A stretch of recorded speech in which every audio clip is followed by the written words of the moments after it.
Well, welcome to the Climate Governance and Reporting webinar, everybody. My name is Sharon Candola, and I'm the chair of the IRM Midlands Regional Interest Group. We've organised this event jointly with the ESG and the Climate Change Group. Firstly, I'd just like to take a moment to introduce the Midlands Group very quickly before we start the presentations. So the main objective of our group is to share best practice across the Midlands region. However, you don't need to necessarily be based in the region to be part of the group. We have a dedicated committee from a variety of sectors, including a student member on our committee. We cover a wide breadth of risk subjects, such as risk frameworks, culture, operational resilience, supply chain risk, and we are planning a few events, including a half-day event later on this year. And we're really keen to link up with other regional groups and SIGs just like this event. We're always looking for your support from an IRM perspective, so if you'd like to help our group or the ESG and Climate Change Group, please reach out to us in terms of any hosting or speaking you'd like to do, or just generally if you'd like to know what we're planning. But without further ado, let me just introduce today's event. We have three great speakers lined up: Martin Massey, Alex Heinsohn and Dr. Roger Miles, who will speak approximately for about 15-20 minutes on climate governance and reporting. We will then follow up with a Q&A session. So please feel free to enter your questions into the chat function. And we will also be posting a link to the feedback survey, which would really appreciate you completing before the end of the session. And following this, the slides and recording will be available on each of the IRM group web pages. So without any further ado, I'd like to sort of hand over to Martin to start. Thank you, Martin. Thanks, Sharon, for the introduction. So having been the Chief Risk Officer in the insurance industry, I actually made a career move 3 years ago to start my own business, One Risk Consulting Limited. And I've been advising companies in climate strategy and best practice governance frameworks, the topic for today. Currently chair the Climate Change SIG, and we have a small committee of 6 core members. We're actually looking for new members if anybody's interested in joining. When we established SIG, the main goals were to support thought leadership, which has included organising webinars like today, surveys, undertaking research, in which we've been looking at focusing on best practice tools and techniques. 2 of our main achievements to date have been designing the climate change training course for the IRM and also developing a practitioner's guide, which actually has evolved now into a book that was published last year, which we'll come on to. We also support the IRM in a number of other ways, including the Global Risk Trends report. And interestingly, some of the current trends relating to governance that we included in the report was issued in, I think it was March this year, included increasing regulatory reporting requirements, increasing climate litigation and regulatory censor, and greater need for comprehensive climate data. So we'll look to cover some of these things in the presentations today. Martin, can you just check the volume of your on your sound? I've just had someone in the chat mention that the volume of sound is quite low. Oh, is that better? That sounds better. Okay. Yes, thank you. Yeah, so last year, December, the book was published by Kogan Page and endorsed by the Institute of Risk Management, entitled Climate Change Enterprise Risk Management, a practical guide to reaching net zero goals. I'm sure many of you have seen it on the IRM website. The main purpose and vision of the book was to provide practical insights to enable the development and execution of a climate change risk management strategy in any organisation. So I tried to make it agnostic by industry and also from a geographical perspective. The book is presented in 12 chapters, and there are actually 2 chapters that are very relevant for today's presentation. Chapter 3, Developing an Effective Governance Framework, and Chapter 12, Financial Reporting and Climate Disclosures. The book has been a catalyst for me in terms of some of my other ventures, including recently designing an ESG risk management course with Cambridge University online. It is important from a governance perspective that organisations do develop a formalised climate strategy and plan and roadmap, but it needs to be updated, needs to allocate priorities to specific work streams with timelines to completion, action owners and current stages. I think one of the challenges is to keep it current and update. Designing a robust climate risk appetite strategy is a critical area of focus for risk practitioners in the context of governance, which we'll come on to. In respect to climate governance and integration within an ERM framework, the diagram highlights a climate change governance framework with 5 foundational components and 15 themes that are aligned to regulatory expectations and best practices. One of the key questions for organisations to address is how are issues associated with climate change integrated within your board governance responsibilities? As we know, implementing climate change in any organisation is often challenging unless behaviours and incentives are aligned. Companies are, as outlined in the book, need to develop a good risk culture and focus on the acronym RVSP, rewards, structure, values and process. Having a good risk culture can significantly affect the capability of the organisation to take strategic risk decisions and deliver on performance promises. Many organisations are looking to repurpose their values by stating, for example, the importance of bringing people and resources together to build a better world. Roger will provide more insights into culture and conduct in his presentation. This slide provides more insights into those 5 foundational components that I mentioned. So board oversight, risk ownership and accountability, risk reporting and communication, performance and incentive compensation management, and training and education. The most important areas to focus on in relation to governance is to make sure there's clear accountability, appropriate structures in place, and that responsibilities are allocated to individuals across the business for day-to-day management of the risks. Climate change strategic plans and updates and associated management information should be communicated regularly to the board to allow for strategic decisions and to support better decision-making in terms of evaluating risks and rewards. Many climate change plans need to consider whether there are adequate ongoing resources available to implement their plans, and organisations do need to consider wider stakeholder engagement, including use of external subject matter expertise. Just to follow on from that, in terms of the structures, many organisations have set separate committees and working groups that allow for the development of a climate change strategic plan, and it's important to involve multiple stakeholders. It's also important to define the terms of reference for each group. It's also increasingly important to initiate projects to incorporate climate risk considerations into existing business processes and procedures. A lot of focus recently has been on stress and scenario testing, but also looking at risk policies and adapting those, or even setting up standalone risk policies for climate. Other areas which are involving are the importance of the board to ensure their performance against climate-related objectives is reflected in variable remuneration for specific executives. I moved on a bit quickly there, but this is really talk about 3 lines of defence principles to climate change. And in the diagram here, I've provided a breakdown of some of the main responsibilities split between first and second line, which I think is very important. As you see in the diagram, second line role of risk management functions should focus on the development of climate risk policies, frameworks, and risk appetite statements, and integrating them into existing ERM frameworks. The second line, like any other area of the business in risk-related activities to ensure independent oversight and challenge. The main role is therefore to ensure that first-line business functions appropriately manage their climate risks and that their own self-assessments of the organisation's exposures to climate risk are accurate. Having been a chief risk officer, I know that one of the most complex areas for risk professionals is internal reporting and designing suitable ways to present often very complex information in a simplified way. It is very important to track emerging risks, existing ongoing threats and opportunities that are often changing, and to consider separate risk ownership. On the left highlights an emerging risk radar splitting transition and physical risks, classifying them in terms of relative importance and over different time horizons.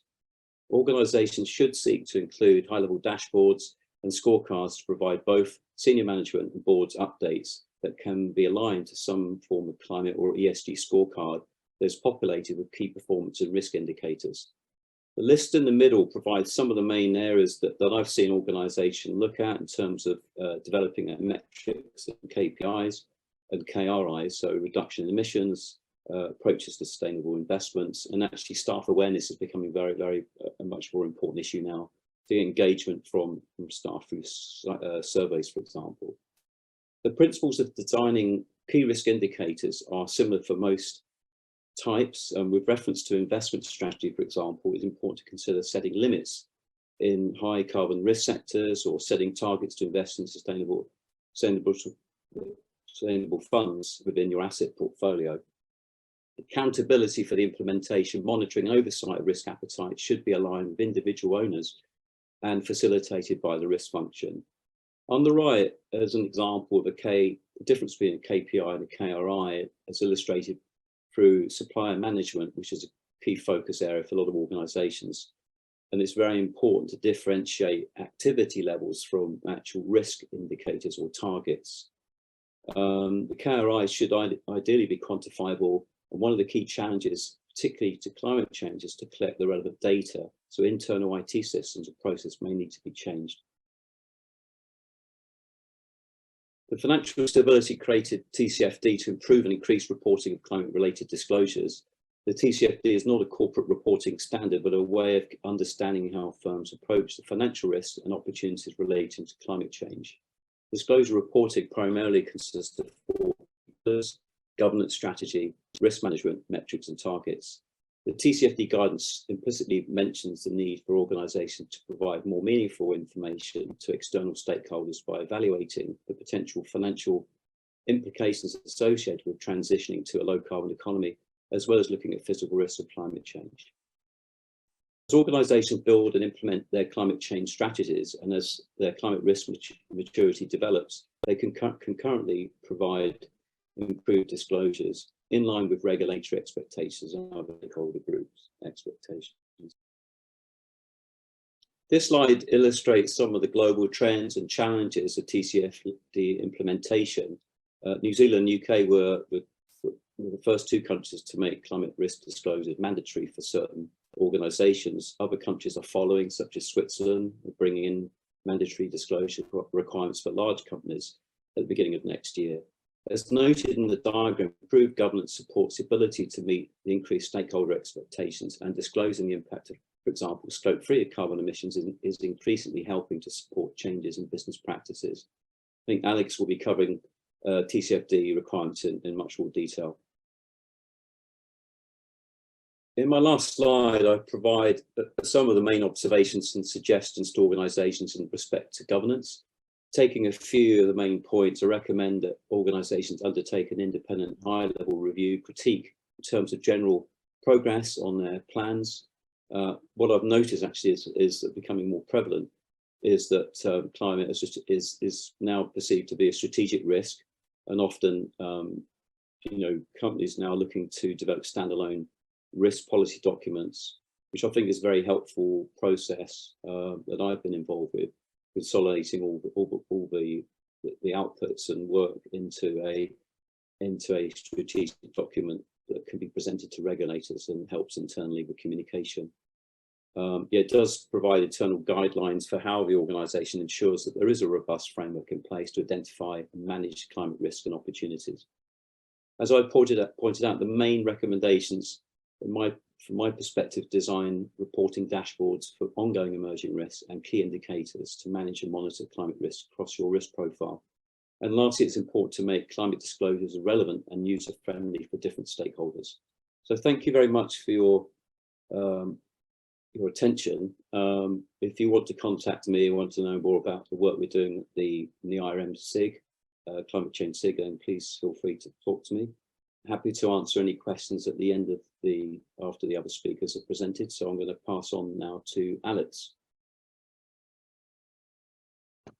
Thanks. I will share my screen. I apologize in advance. My video seems to be a problem. So hopefully you can see my slides and you're not too sad you can't see me. Okay, so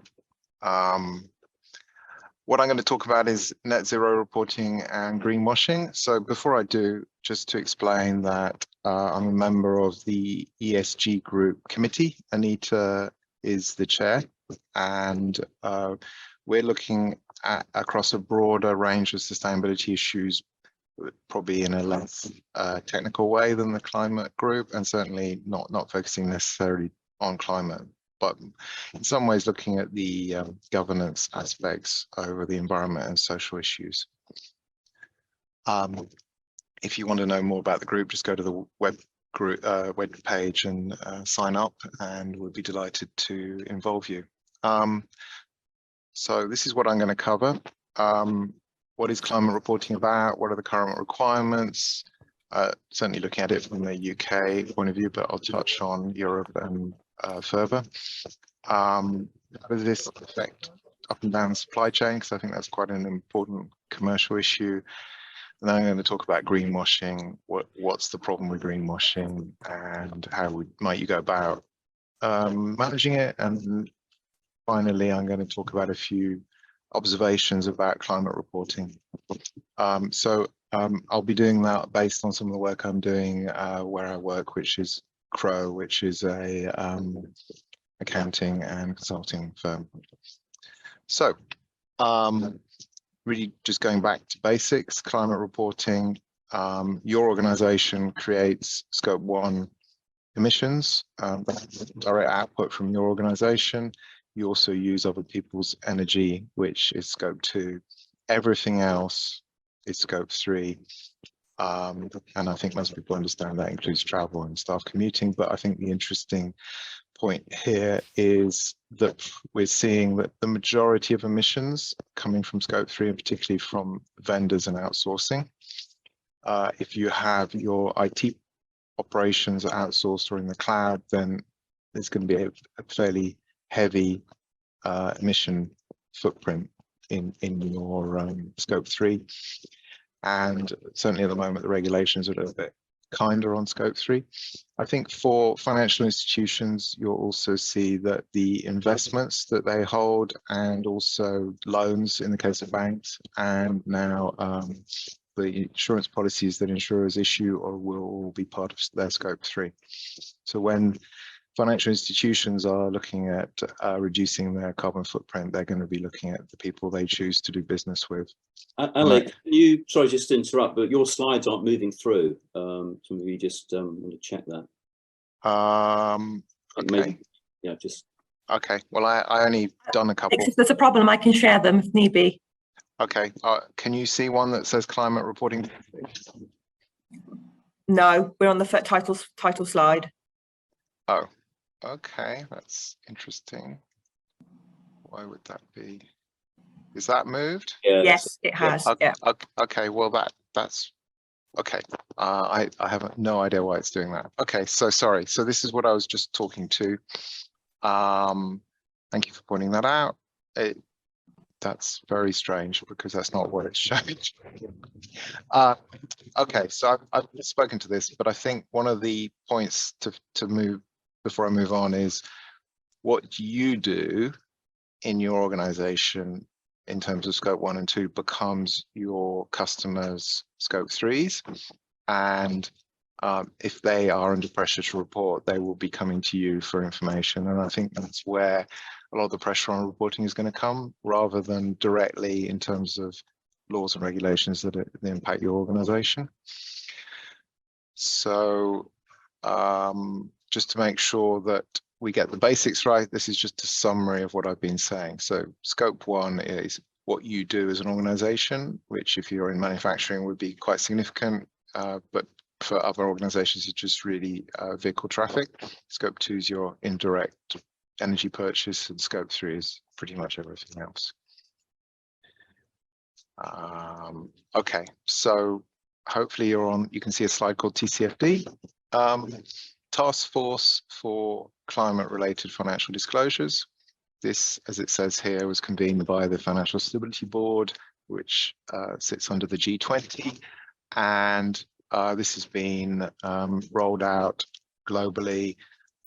Certain countries like the UK have made it a legal requirement in terms of certain sizes of public listed companies and increasingly private companies and partnerships. There are 4 elements: governance, risk management, strategy, and metrics.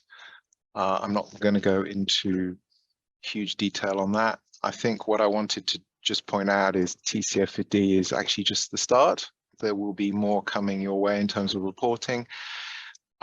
This is a UK view, but I think this is going to pan out in other jurisdictions. So the UK Treasury has set up a transition plan task force on how people who've made commitments need to report against them. So setting the targets is lovely, but actually people are now interested in show me the progress. And the consultation, which is finished, will lead to this coming out later in the year. It's part of the government's green finance program. We expect there to be a requirement to have a formal transition plan report every 3 years to kind of go into quite a lot of depth with an interim update within the TCFD report in the other 2 years. And as I said, I think this will start to trickle down through the supply chain. As a consultancy, we've actually helped one company kind of prepare for this kind of report because they wanted to be ready and an early adopter. And I think what you'll find is a lot of the governance metrics are more challenging than the technical numbers. So the organization had a handle over the numbers and the exposures and the plans, but what was the board's role? How is this being built into the culture? How is it being built into financial planning and business plans? And probably most contentiously, what was the link to incentives and remuneration? So as you can see, this is quite wide-ranging and will be coming to a town near you shortly. In terms of the current reporting, I'm not going to go into a lot of detail. You can read this afterwards, but essentially organizations who are quoted, listed for more than 500 employees with certain caveats, which are quite long and complicated, have to do reporting in the strategy part of their annual report. This is within the UK. There's the Section 172 duty in terms of the wider stakeholder and community responsibilities and non-financial and sustainability information. Applying to a much broader range of companies is what's called a streamlined energy and carbon reporting requirement, and that's affecting a lot of organizations now in terms of having to put their scope 1 and part of their scope 1, 2 and part of scope 3 into their annual reports. All audit firms then need to review any narrative at the front end of annual reports, irrespective of the company size, to ensure they're not being inconsistent with the numbers at the back. And the one to watch probably next week is the International Sustainability Standards Board will be launching their standards. That's part of the IFRS, and the UK government has signalled that they will be adopting this to gradually replace and phase out TCFD, so probably next year. Alex? Yes. Have you had a request from an attendee? Is there any chance you could put the presentation slides on like a presentation mode? Will that work? I had done that. The slides that I can see being shared on the system have. I'm just going to try something else. Can you see these moving, or are you still at the? Which slide can you see? We can see slide 9. Yeah, greenwashing. Yeah, where I've shared, it's actually picking up. That's fine. I mean, the slides will be available. We can still see them. Okay, I have. It's very odd because something. It must be my machine. I apologize, because not only is my video not working, but it's showing a different version of the slides to the one that I can see in the Zoom. We need to. Yeah, we've lost your slides somewhat now, so we just. Okay, that was because I was moving them. Just hang on. Yeah, sure. Thank you, Alex. I was trying to fix the problem and I may have made it worse. So apologies. It's probably my fault. Back. Oh, jeez. Come on. If not, I can share. Why don't you do that? Just 1 second.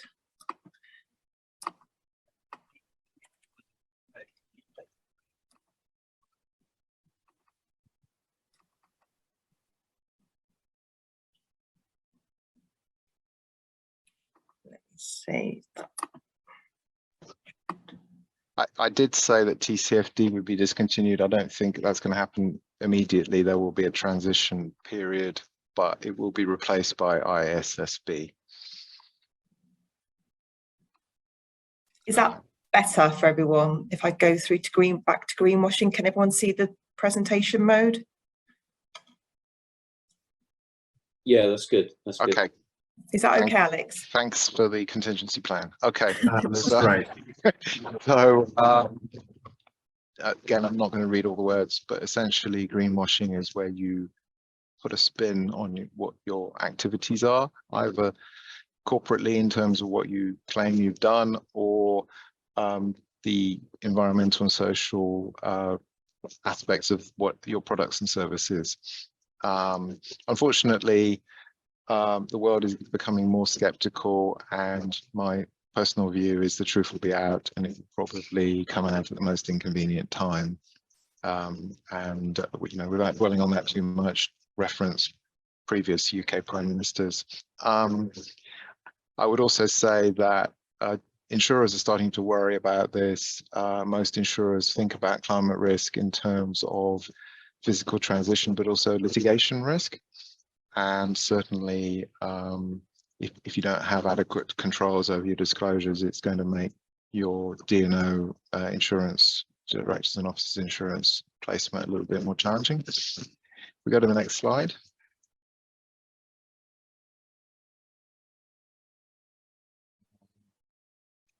Sharon. Okay, so as I've said, a lot of organizations have to report. Some organizations are choosing to voluntarily report, even though the requirements don't apply to them. They're doing that for commercial reasons. And I think boards and management should have a serious discussion about their risk appetite around disclosure. Do they want to go for the regulatory minimum, or do they want to go broader? And are they clear about why they're doing it? I think that there's a second concept called green hushing, where you say as little as possible. And obviously there's a risk that you're accused of lack of transparency. So I think there's a sweet spot that organizations have to find in terms of really why they're reporting and who are they reporting to in terms of their stakeholders. We are moving towards a more standardized reporting structure, as I mentioned, ISSB, but there is also lack of trust. So there's going to be, I think, a greater expectation that disclosures are verified, and there's going to be a move towards non-financial reporting being brought up to a similar standard to financial reporting. So I think those are trends to watch that are a consequence of concerns over greenwashing. If we go to the next slide. So, just stepping back, what can go wrong? Well, I'm just going to touch on Volkswagen briefly. I think we all know that there was a governance scandal over the performance of their diesel vehicles, which has significantly impacted them from the brand reputation point of view. There's a large number of clothing organizations that get into trouble over the social standards in their supply chain, Boohoo just being one. And a couple of other things to mention. Unilever is actually one of the most advanced organizations on sustainability, but what it means is they've actually put themselves out there as a leader, and that implies that they've got a big target on their back and they really need to live with that standard. So that's why they attract attention. My personal favorite's the gentleman in the middle, who is a Brazilian campaigner. This is a picture taken in front of the US SEC, the equivalent of the Financial Reporting Council in the US, where a Brazilian organization listed on the US stock market had raised $3 billion in bonds, which were linked to, they were green bonds, they were linked to environmental performance, but they hadn't actually measured their carbon emissions properly. And net result is they've been reported to the SEC, and there's a massive lawsuit over the debt holders not being very happy. So that's what can go wrong. Go to the next slide. Well, what do you do about it? So my contention is when you start reporting, you need to actually think about what are the risks of misstatement. And if effectively every item that you think you're going to report from that's quantifiable, you really need to think about, oh, is this data reliable? What's the source? Is it data that I stand behind? Do I have sign-offs? What's the data quality? And also, what's the impact of issuing it and getting it wrong? And then I think it's almost a case of doing a risk assessment around, well, okay, the low risk items we can disclose now, the medium risk ones we may choose to, or we may choose to wait, and the high risk ones really we shouldn't be disclosing because we're not yet ready, we're not mature enough. And then you need a discussion about, okay, well, how do we fix that for the future? Next slide. Okay, so this refers to an article I wrote reviewing about a dozen technology and media companies, TCFD and other climate disclosures. Just 5 lessons to take away. Unfortunately, a lot of climate reporting is being perceived as a compliance exercise, and so the information is being put in by one team, but it doesn't really fit with the rest of the report. So I think it's definitely worth thinking about the narrative thread through the annual report, starting with the chairman and chairman's statement, strategy review, and make sure it all has and is consistent. Certainly avoid making open-ended statements. That we've seen some statements that are pretty fluffy and aren't verifiable, and I think it just is a hostage to fortune. Make sure that the climate-related statements fit with the strategy and are backed up with detail. So if you're going to make commitments about net zero, you really need to be saying about how you're going to get there and what you're going to measure. Think about the supply chain aspects. We saw some organizations that were basically saying we've got very low scope 1 and 2, and so the job's done. But then when you read further in the report, you see that they're an IT firm, their entire business model is that they've outsourced their operations into the cloud. So actually their scope 3 is quite significant, and they've really not talked about it. And then make sure that there's that link between what you're saying about climate sustainability and your risk factors, given that we're in the Institute of Risk Management. It needs to be relevant. And I think that might be the end. One more slide, maybe. That's it. So I will let Roger take over. I'll just upload Roger's slides. Thank you, Alex, and thank you, Sharon. So the technology is a bit interesting this afternoon. Rather than dragging my own slides, I'm going to rely on the expertise of Sharon at this. I've got quite a lot of clicks, so I'm sure we'll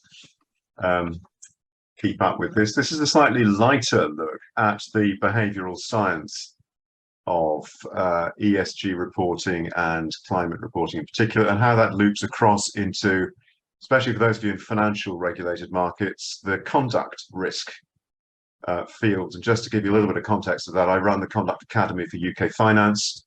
I write and occasionally co-author with Martin and others pieces on how conduct risk overlaps into other areas of reporting, and that's why you've kindly invited me along today. So I'm going to call this ESG's human risk problem and how we address it, so how we get people to engage with it more spontaneously. As both the previous speakers have mentioned, an awful lot of this is seen as a compliance exercise, but not necessarily a very engaging one for the majority of people who work for regulated organizations. I'm going to suggest that there is a way of securing engagement which involves not approaching this by means of quote unquote compliance reporting. So let's start with a look at the conduct aspect of this. So click please, Sharon, and click again. When we started with conduct reporting under the SMCR regime in the UK, gosh, nearly 10 years ago now, it was all about offences of mis-selling, so product-based, financially based, and financial risk-based infractions. Where we are now, click again, please, is non-financial indicators. And as you'll notice, I've highlighted here, this is obviously from another teaching piece, which covers a bunch of other things as well.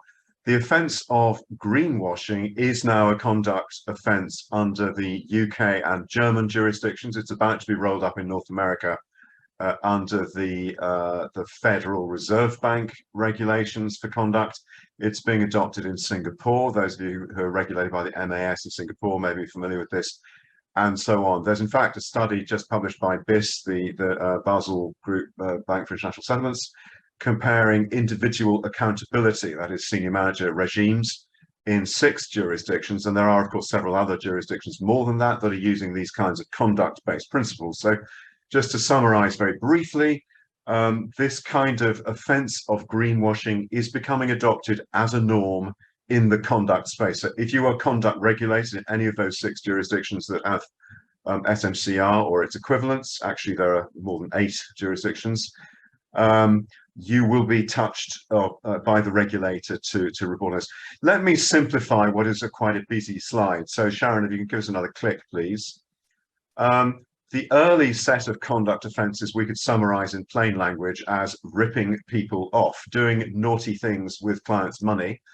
The more recent group of conduct offences, one more click please, Sharon, one of my American clients summarised rather elegantly as acting like a jerk, you know, just being an obnoxious person with your work colleagues. So whether it's lying to clients, lying to colleagues, casual sexism and all those sorts of things, which were of course never acceptable behaviours, but they weren't codified. They are now codified.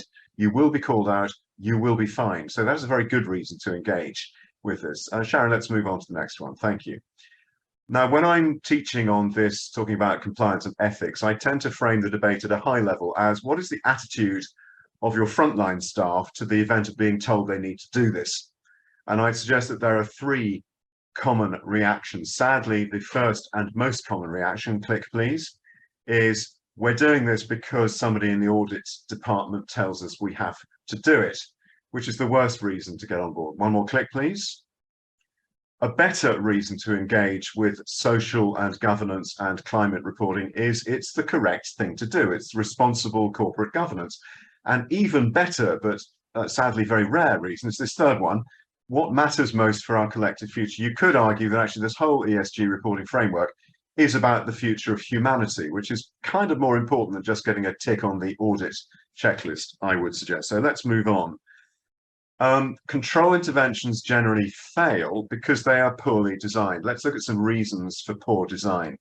We underestimate, in this case, the power of nature to react badly to what's called Anthropocene change, so to human-generated climate change.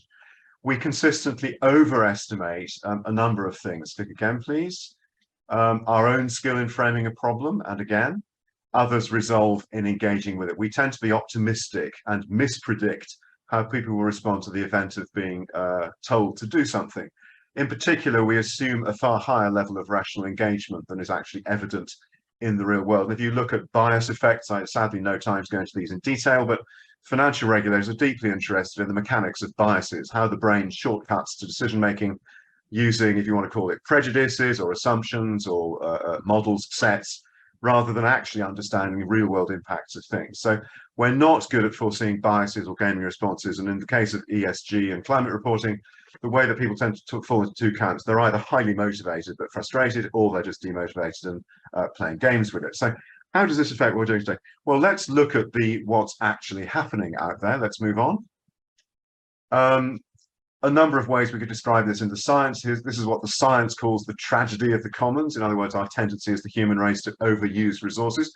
One more click, please. We can summarize that as, yeah, well, we kind of used up everything. Too bad, let's hand the problem on to the next generation. Now you get these points at which, these touch points at which the crisis becomes real. I call them cognitive shock points. When a thing happens which calls attention to the scale of the crisis. So the smog over New York last week, you could look back historically to things like the Kansas dust storms of the 1930s.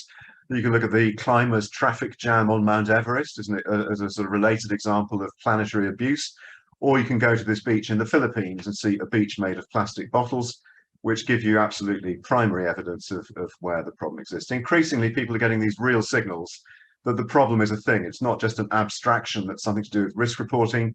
It's an actual clear and present event, not an event risk, but an actual event. And therefore, we need to respond to the actual event. Let's now move on and look at the modeling. So taking those admittedly pressure point examples, the global problem, click on please, we might define as the planet is now on fire. And there are a number of approaches to that, some of which are more effective than others. Let's look at the top line approach first of all, control intervention through COP and climate conferences.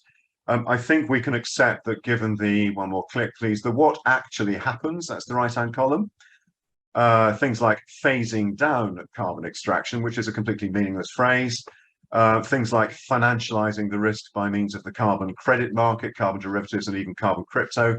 These are not real solutions to the physical problem. And similarly, in the ESG reporting standard space, we have a number of, let's call them unintended consequences. Greenwashing is an unintended consequence, as are rating games, and what we might call the arbitraging of different indexes to measure ESG impact. So we're rather in this sort of phony war stage where we're talking a great deal about governance, but the actual traction, if you like, the governance movement isn't as strong as it needs to be in order to address the underlying problem. I'm very encouraged that the financial sector is taking the lead on this, but frankly, there's an awful lot of, forgive the pun, hot air still around this. So what can we do better?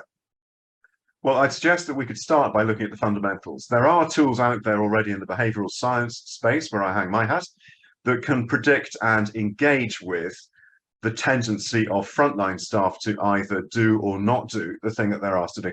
Just a very quick example of this, one more click. This is a tool developed by the Dutch government actually 30 years ago. So this, you know, these techniques have been out there for an awfully long time. Just to translate this very quickly with a couple of little bubbles. So one more click, please. People will engage more where they believe that the government knows what it's doing. One more click, please. People will engage less when there is a group of scientists disagreeing, having a public argument about it.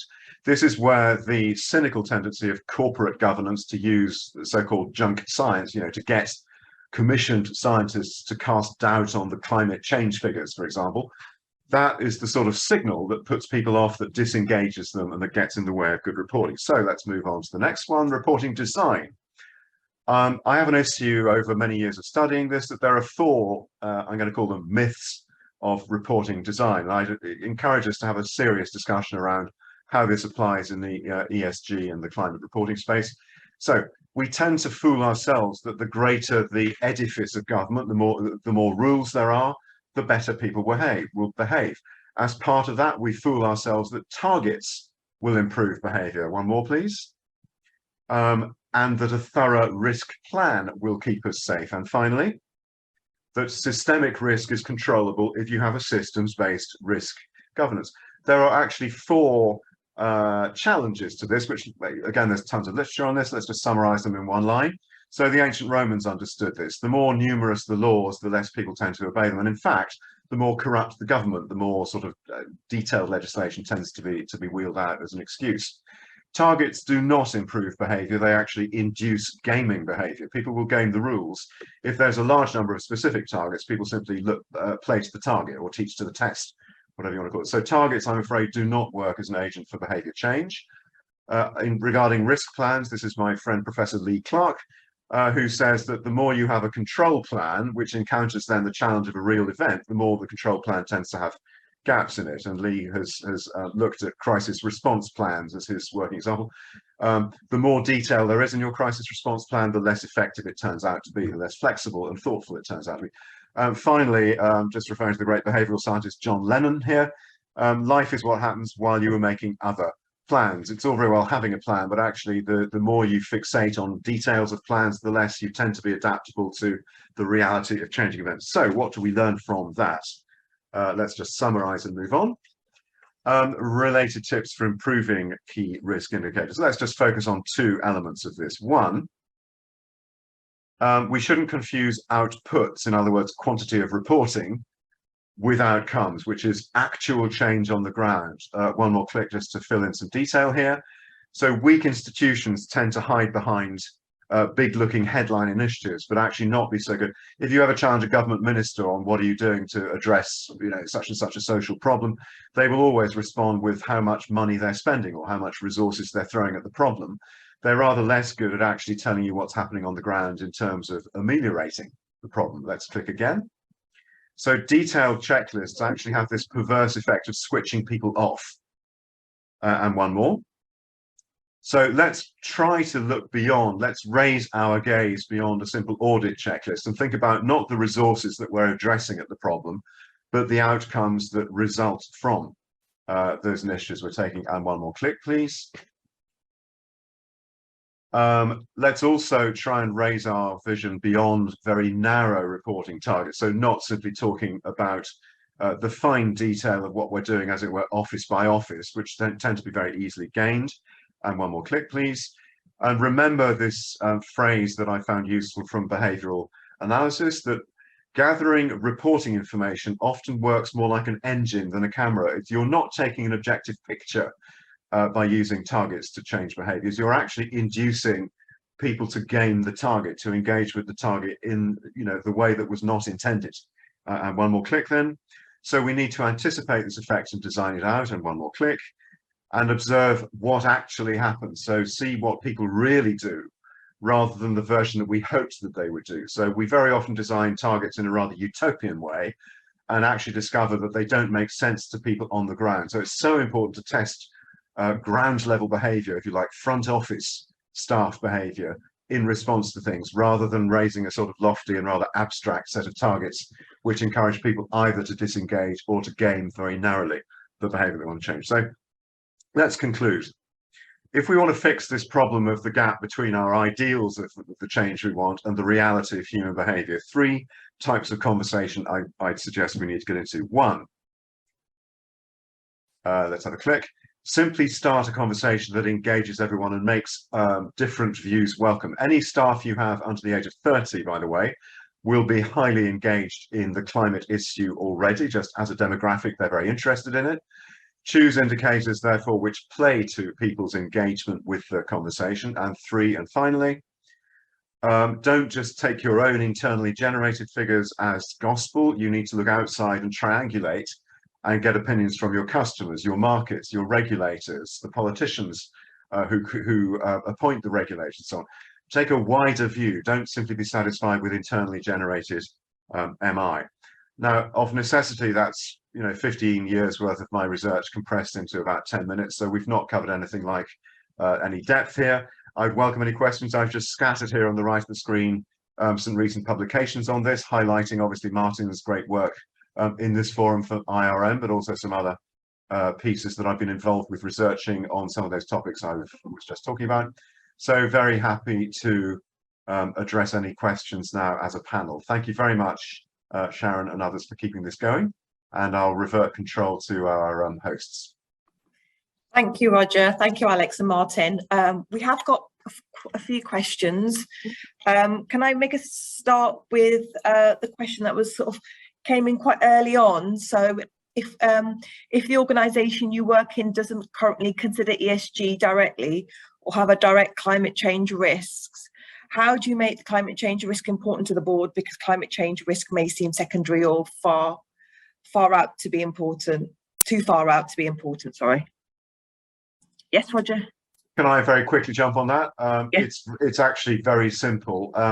There is plenty of research out there on the HR side that shows that you're not addressing these risks at a level that is meaningful to your frontline and in particular junior staff, you're not going to be able to recruit quality staff for much longer. This is an existential crisis, particularly in the sector I'm grounded in, the financial services.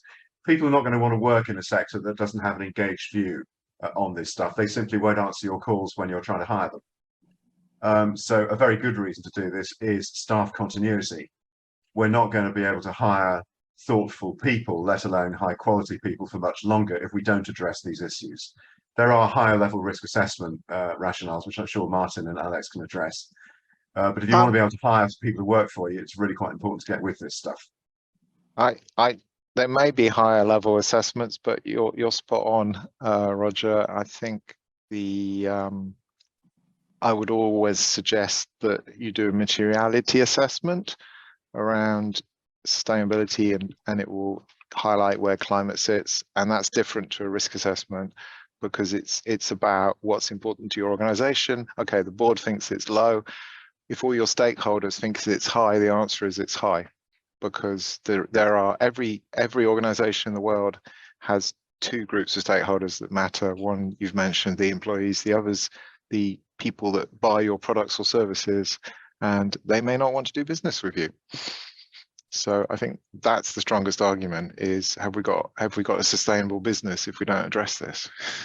Yeah, there's a phrase I hear regulators using a lot all around the world: social license.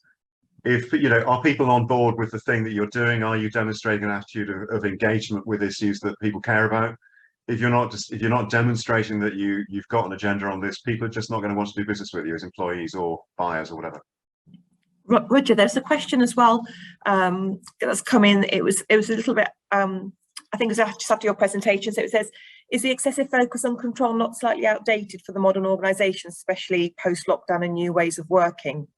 Have you got any comments on that? Yeah, that's kind of the point I was making, although I may not have quite got it to it in the way that we should have. All the work I do is starting plain language conversations with both the board and junior staff. So it's very important this isn't just seen as a tone at the top sort of edict that's passed down. If you want to have a good engagement on this, most of your staff, and as I said, there's a demographic skew here, most of your junior staff, younger staff, really want to get on board with this and would welcome an opportunity to engage with it. And I don't mean in a culture wars way, I just mean in a simple, constructive, we want to work for a company that's doing the right thing kind of way.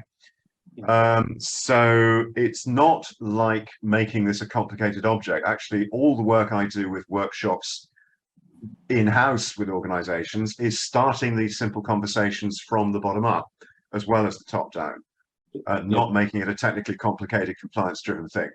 Yeah, Roger, I'd sort of add to that. I mean, my previous work was actually going into an organization when I used to work for Marsh, was actually to basically review their corporate risk registers. And it's very similar process here for climate, because a lot of companies don't actually understand the climate taxonomy, the types of risks that they face, right?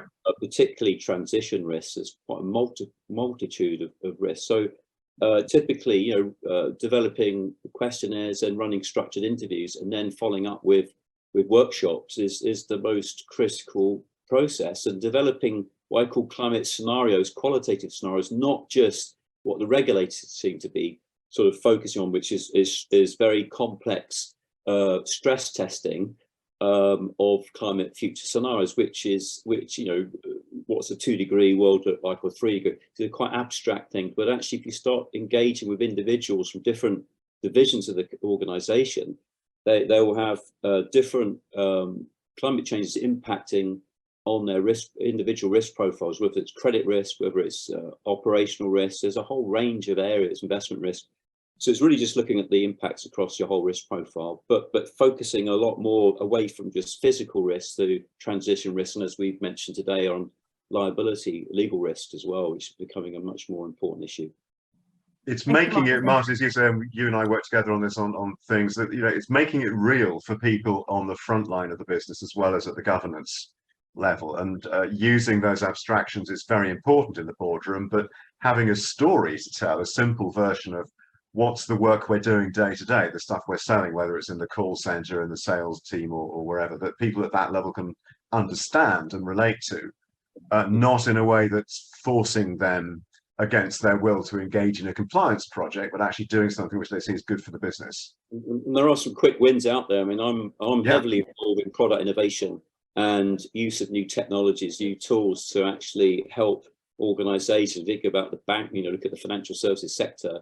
A lot of companies are looking at gaining competitive advantage by introducing new products, actually meeting customer needs, because customers, consumer sentiment's changing, the need to re-engineer your products and your supply chains, but also policy changes. People are not used to planning more than say 3 years or 5 years out. If you've got UK government saying all cars have to be electric or hybrid, from 2030, if you're a motor insurer or anybody else dealing with the motor industry, it's a fundamental change to your business models that you have to adapt. Otherwise, you won't be in business. So these are very important issues depending obviously on the organisation and the risks that they face. Yeah, we've literally, thank you, Martin, Roger. We've got about a minute to go. Just want to remind everyone, if we could just access the survey link that Susan's posted, if we could just make sure we get your feedback for this event. We have got a couple of questions. I don't know if you can quickly answer these. Alex, there's a quick question earlier to say, is TCFD going to be discontinued, did you say? Well, I think it gradually. So in simple terms, the ISSB standard will replace TCFD and something called SASB, but it's not going to happen overnight. And so it's business as usual until those new requirements come in. Brilliant. And there was one last question, if we can just answer this. How do we know if tier 3 emissions are not double, triple undercounted? They are undoubtedly double or triple counted. I think that's why it's more difficult. And I think in simple terms, it's work in progress. And is anyone checking government greenwashing? Do we know, or who is Jane, checking that's that? such a good question. Let's have that conversation offline. Yeah, maybe that someone can get back to Jane on that.